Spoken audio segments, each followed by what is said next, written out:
Mapema siku ya leo ikiwa ni baada ya taarifa ambayo iliweza kutolewa na CAF kwamba Senegal wananyang'anywa ubingwa. Sasa wao wameshindwa kulikalia hili swala kimya, wameamua kulivalia njuga na wao wamekata rufaa kwamba kuhakikisha kombe letu haliendi hivi hivi, lazima kama Morocco kilipata basi wao wamelisumbukia, wao wamelitolea jasho. So hii ni taarifa ambayo inatolewa mapema siku ya leo na Chris Favour katika mitandao yake ya kijamii.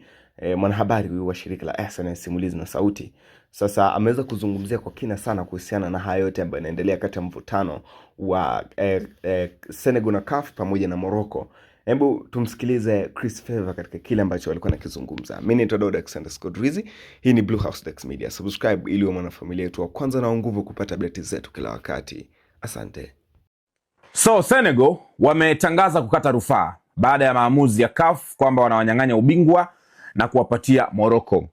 Senegal wametoa taarifa yao, ukienda kwenye page yao ya Instagram wameweka taarifa. Kwanza wanasikitishwa na maamuzi ya CAF ambayo wameyatoa. Wanasema maamuzi ambayo yanazidi kulikandamiza soka la Afrika na kulichafua soka la Afrika. Lakini pia wao kama Senegal wanasema hawatokubali na watakata rufaa.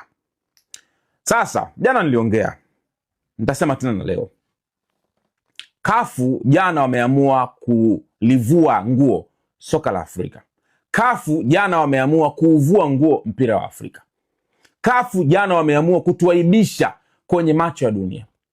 Watu kama kina Jimmy Carragher walishawahi kunukuliwa wakisema kwamba AFCON ni michuano ambayo yani haina, walikuwa wanaiponda tuseme. Mtu kama Jimmy Carragher alikuwa anaponda michuano ya AFCON.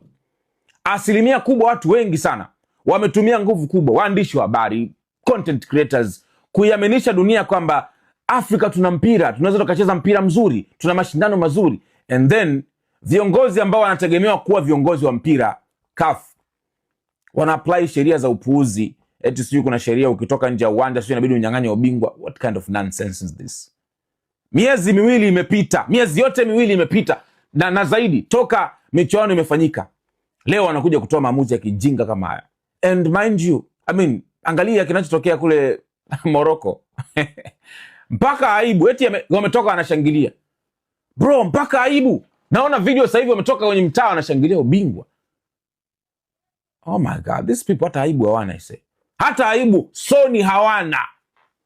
Yani kuanzia CAF mpaka Morocco hata aibu hawana. Ni ubingwa. Oh my gosh man, I don't know man. I don't know. Yani imagine sasa hivi utamuelewesha kwa haya mambo yanayotokea. Mtu ambaye sio Mwafrika anauchukuliaje mpira wa Afrika baada ya kuona sarakasi kama hizi? Kuna vituko vingi vishatokea, lakini hii ni kubwa kuliko. Chama kinachoongoza mpira wa Afrika wanakuja kufanya maamuzi ya kijinga kama haya. Anyway, it is what it is man. Hii ndo Afrika. Welcome to Africa. Oh, join us. The House of Trends, stories, news, info, entertainment, sports, with the cover all aspects. And that is how we say Dax Media.